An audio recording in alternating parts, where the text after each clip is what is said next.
भद्रं कर्णेभिः शृणुयाम देवा भद्रं पश्येम अक्षभिर्यजत्राः स्थिरैरङ्गैस्तुष्टुवांसस्तनूभिर्व्यशेम देवहितं यदायुः स्वस्ति न इन्द्रो वृद्धश्रवाः स्वस्ति नः पूषा विश्ववेदाः स्वस्ति नस्तार्क्ष्यो अरिष्टनेमिः स्वस्ति नो बृहस्पतिर्दधातु।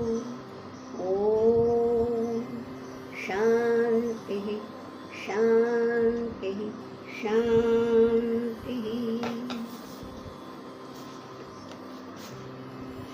आज हम दूसरे प्रश्न की ओर जा रहे हैं। यानी हमने देख लिया कि इस प्रश्नोपनिषद में कवंधी ने पहला प्रश्न किया, उसके बहुत सुंदर विस्तृत उत्तर पिप्पलाद मुनि ने दिए। अब ये दूसरा प्रश्न जो है ये भार्गव वैदर्भी ने किया है। भार्गव नाम है, वैदर्भी यानी वो विदर्भ प्रदेश का रहने वाला है। अब इसके विषय में पहले ही बोल चुके हैं, वहाँ पे हम अब समय नहीं देते। अब ये देखते हैं। बात यह है कि प्राण और गई इसके कारण प्रजोत्पत्ति होती है, ये तो समझ में आ गया। अब इस प्रजा का कार्य कैसे चलता है? उत्पत्ति तो हुई, अब ये प्रजा का कार्य यानी क्या? जैसे हम सुनते हैं, देखते हैं इत्यादि इत्यादि, या वनस्पतियां हैं वो भी बढ़ती हैं, फूल देती हैं, पुष्प ये जो है ये कैसे चलता है? ये एक नया बिंदु है और इसके लिए ये भार्गव वैदर्भी प्रश्न करता है। तो चलिए देखते हैं पहला मंत्र। इस द्वितीय खंड में कुल मिला के 13 मंत्र हैं। तो ये पहला मंत्र जो है उसमें प्रश्न है, क्या बतलाया है? चलिए देखते हैं। अथः एनम भार्गवो वैदर्भिः पप्रच्छ। पप्रच्छ ने पूछ लिया। अब भार्गव वैदर्भी ने प्रश्न पूछा। क्या पूछा? कि भगवन कति एव देवाः प्रजाः विधारयन्ते। कति देवाः, कति यानी कितने, कितने देव हैं, देवता हैं जो कि प्रजाः विधारयन्ते, जो प्रजा को धारण करते हैं। अब धारण करना यानी क्या? ये जो प्रजा तो है, ये दिख रही है, ये प्राण और गई के कारण ये सब समझ में आ गया, लेकिन इनका काम जो चलता है किसी न किसी शक्ति के बिना तो काम चलता नहीं। ये जो शक्ति है इसी को देव बोला गया है। कति देवाः, ये कौन कौन सी शक्तियाँ हैं, कौन कौन से देवता है जो प्रजा को धारण करते हैं। कतरे एतत् प्रकाशयन्ति, और एतत् यानी इस प्रजा को प्रकाशित कौन करते हैं? प्रकाशित करना यानी क्या? समझ में आना। तो जैसे हम बोलते हैं ना, पुस्तक का प्रकाशन हुआ, यानी क्या हुआ? जो पुस्तक अभी तक अज्ञात थी वो अब पढ़ने के लिए लोगों को सामने आ गई, वो हो गया प्रकाशन। तो यहाँ ये पूछा है कतरे एतत् प्रकाशयन्ते, यानी ये कौन कौन से देवता हैं, ये कौन कौन सी शक्तियाँ हैं जो ये प्रजा को, प्रजा के देह को, ये जो जो कुछ भी हमें अभिव्यक्त होता है, दिखता है, इसको कौन कौन प्रकाशित करते हैं। और कहा पुनः ऐशाम वरिष्ठः, और ये जितने भी देवता हैं जो धारण करते हैं इत्यादि इत्यादि, इनमें से सर्वश्रेष्ठ कौन है? 3 प्रश्न हैं। वस्तुतः पूछने वाला एक ही है, इसलिए ये अब हमने खंड दूसरा में लिया, लेकिन इसने 3 प्रश्न किए हैं कि कौन कौन से ये देव हैं, कौन कौन सी शक्तियाँ हैं, वे किस प्रकार प्रकाशित करती हैं, और उनमें से श्रेष्ठ कौन है, किस प्रकार प्रकाशित करते हैं, यानी ये कि प्राण और गई इनका कार्य तो होता है, लेकिन वो कार्य कितने स्तरों पे होता है ये पूछना है। तो अब ये पहला मंत्र तो केवल 5 नहीं है, आगे चलते हैं। आगे क्या बोला है, अगला मंत्र है अब उत्तर। तस्मै सह उवाच। अब यहाँ स यानी पिप्पलाद मुनि, तो तस्मै यानी उसको, भार्गव वैदर्भी को पिप्पलाद मुनि ही उवाच बोले। क्या, अब लिस्ट दी है ये कौन कौन से देवता हैं। अब इसमें आपको मालूम है सारे देवता, यानी इसमें आप पंचमहाभूतों को तो पहचान ही लेंगे। देखिए क्या क्या बतलाया है, देखिए। सह उवाच, उसने बोला, आकाशो हवा एष देवो, एक देव है आकाश। अब हमारे समझ में नहीं आता आकाश देव कैसे हो गया। आकाश यानी क्या, आकाश तो केवल एक वैक्यूम है, कुछ नहीं है। लेकिन कैसा है हम आगे चल के देखेंगे। क्या क्या बोले, पहले तो शब्द समझ ले। क्या बतलाया है, आकाशो हवा एष देवः, वायुः अग्निः आपः पृथिवी। यहाँ तक तो पंचमहाभूत हो गए, पृथ्वी आप तेज वायु आकाश।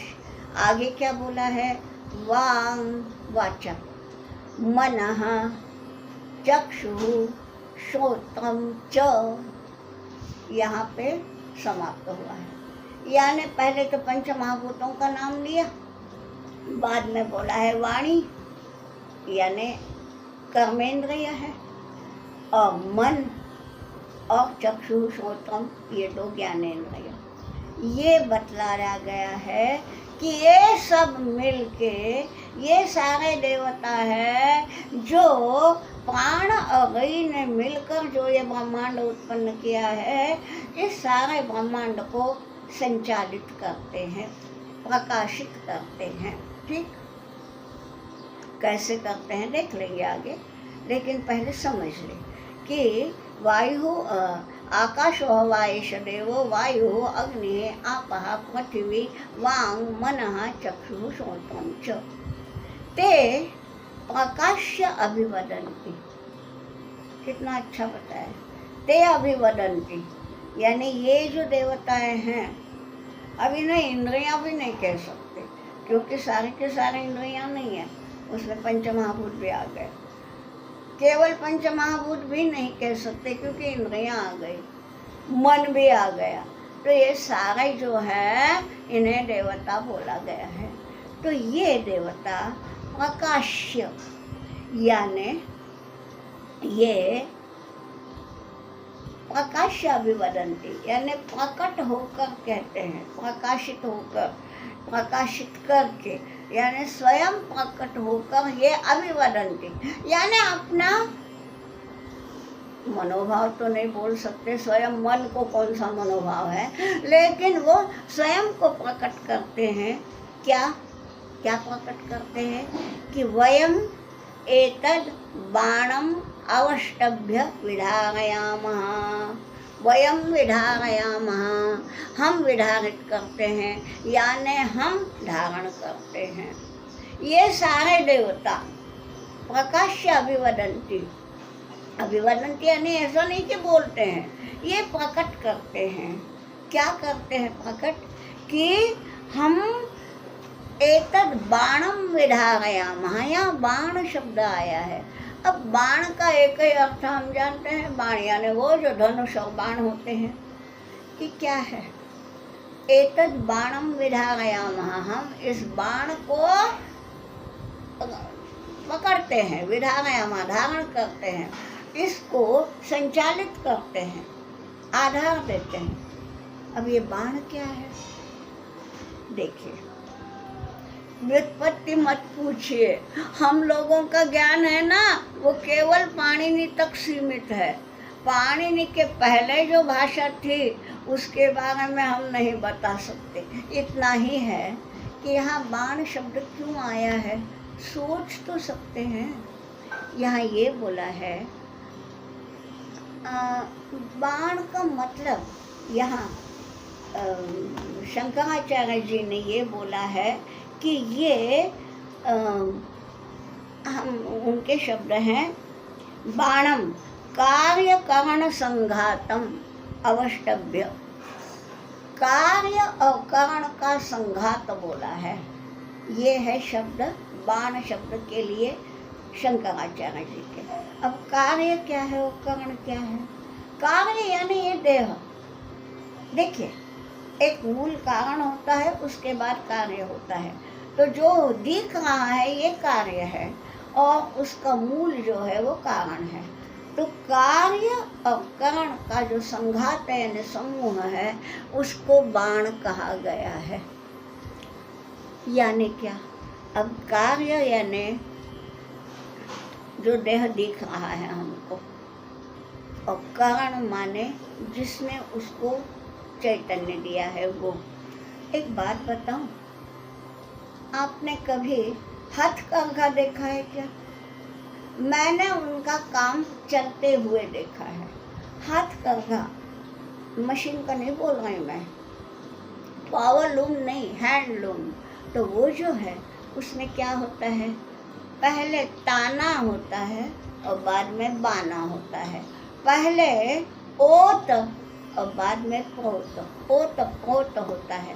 पहले यूं सारे के सारे धागे यूं फैलाए जाते हैं, बाद में उन धागों में से एक एक धागा उनमें घुसेड़ा जाता है। उसके बाद कहीं वस्त्र नाम की चीज़ बनती है। ठीक, तो ये होता है ताना, ये होता है बाना। हम बोलते हैं ना ताना बाना, ये बाना शब्द है, मुझे लगता है कि ये बाण शब्द से आया है।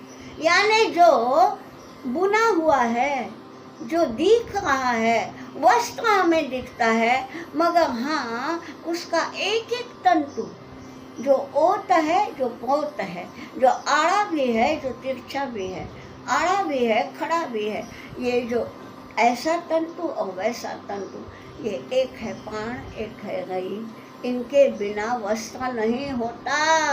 ये बतलाया है कि ये जो बाण है, यहाँ ये बाण शब्द देह के लिए आया है।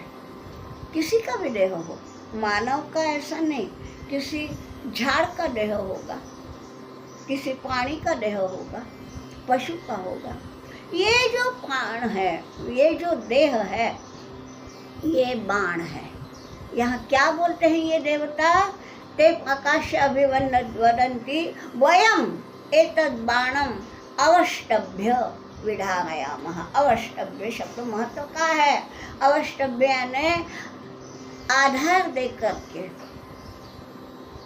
देह को अधिष्ठान दे करके।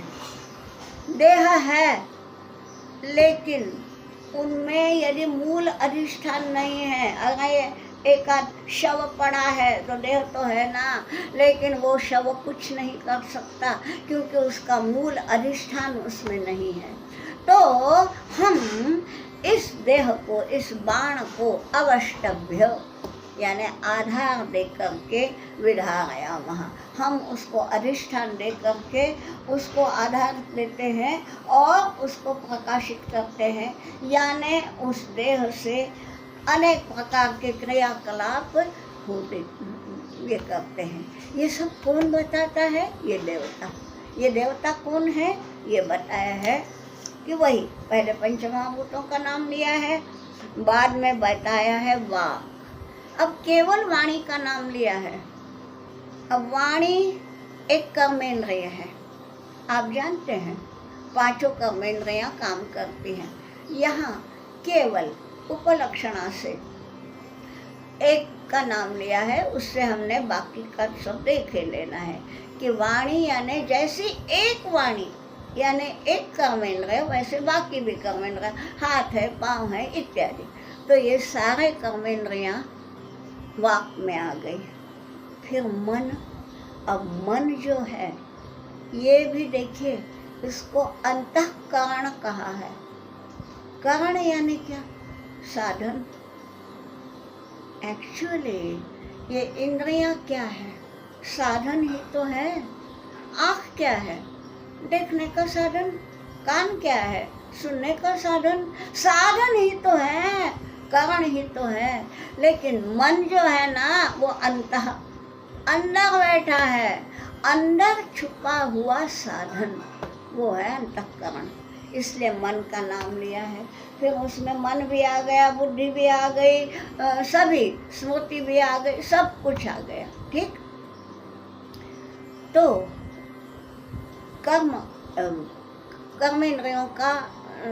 कर्मेंद्रियों का ग्रहण किया गया है वाक शब्द से। मन शब्द से ग्रहण किया है सारे अंतःकरण का। और चक्षु श्रोत्रम च, चक्षु जानते हैं आप, आँखें, श्रोत्र यानी कान। तो ये ज्ञानेंद्रियां, केवल 2 का नाम लिया है, बाकी ज्ञानेंद्रियों का हमने उपलक्षण करना है। तो क्या हुआ? पंच महाभूत, 5 ज्ञानेंद्रियां, 5 कर्मेंद्रियां और एक मन, यानी ये एकादश और वो 5। ये जो षोडश बोला गया है ना, फिर से हम सांख्य दर्शन की ओर जाएंगे तो पता चलता है कि यही तो है। इसी के कारण तो देह खड़ा है। देह जो करता है, बोलता है, खड़ा होता है, चलता है, खाता है, पीता है, ये सब कुछ जो करता है, ये इन षोडश के कारण। ठीक। तो ये षोडश देवताएं हैं, ये 16 देवताएं, ये बतलाया है। तो सारे कर्मेंद्रियां, सारे ज्ञानेंद्रियां। लेकिन ये कर्मेंद्रियां और ज्ञानेंद्रियां काम तो करती हैं, लेकिन अरे भाई, उनको प्रेरित कौन करता है? तो यही 5 पंचमहाभूत। अब इनमें से भी हमारे समझ में ये आता है कि हाँ भाई, ये सब कुछ तो हो गया। आकाश का नाम क्यों लिया?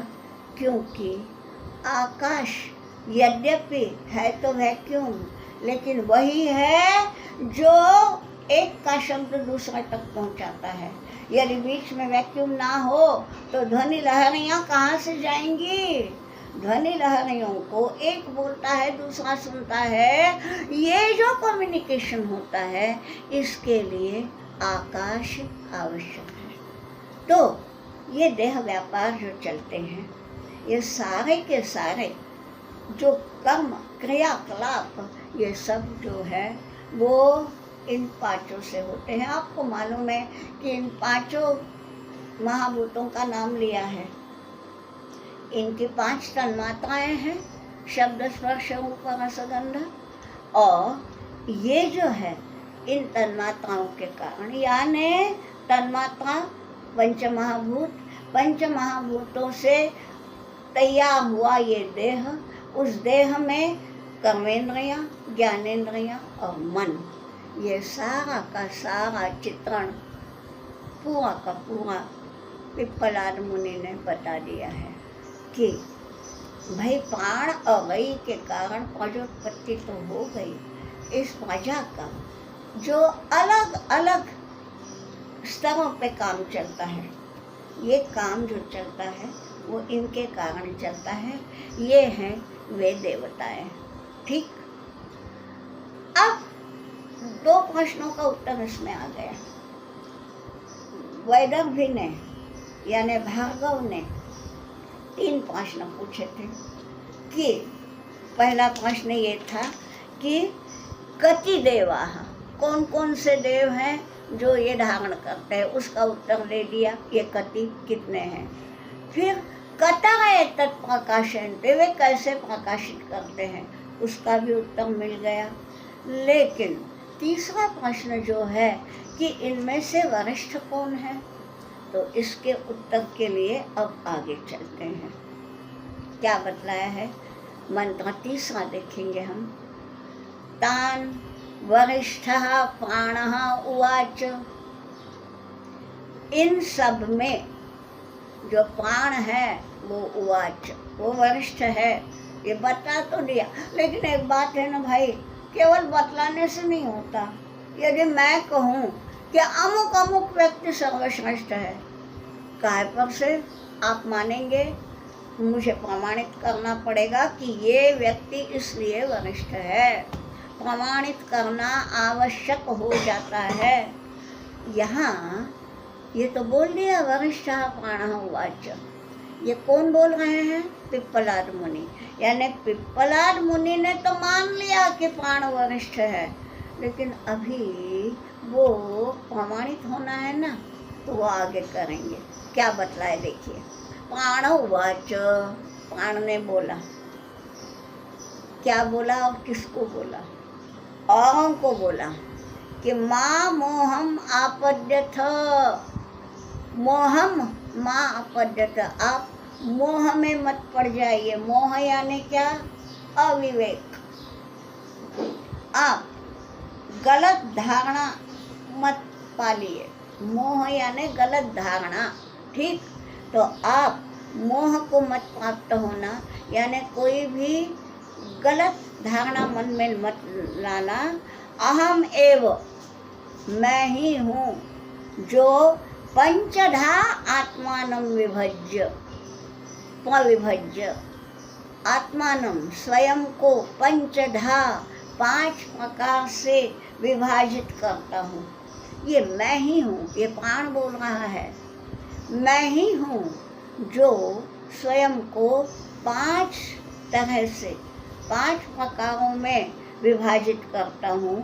और एतद बाणम अवष्टभ्य, यहाँ फिर से बाण शब्द आ गया, मतलब वही देह।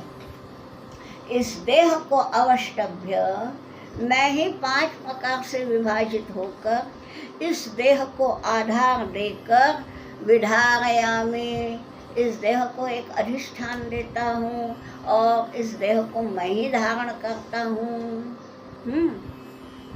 यहाँ ये बोलने वाला कौन है? प्राण है। बाकी सब बोलते हैं नहीं, ऐसा क्यों?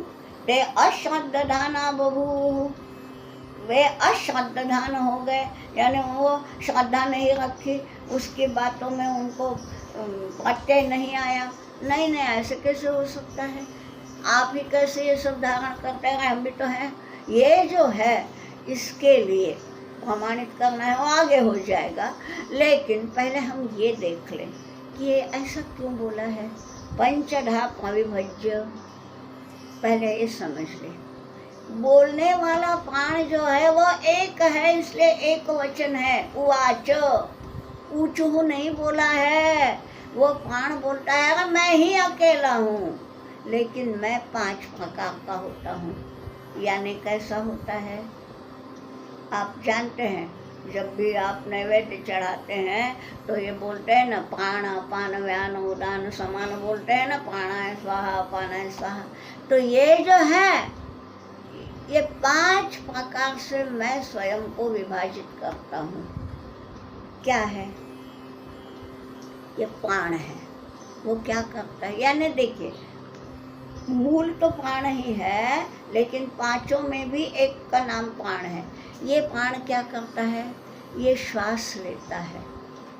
आप जानते हैं आप एक दिन में कितने बार श्वास उच्छ्वास करते हैं?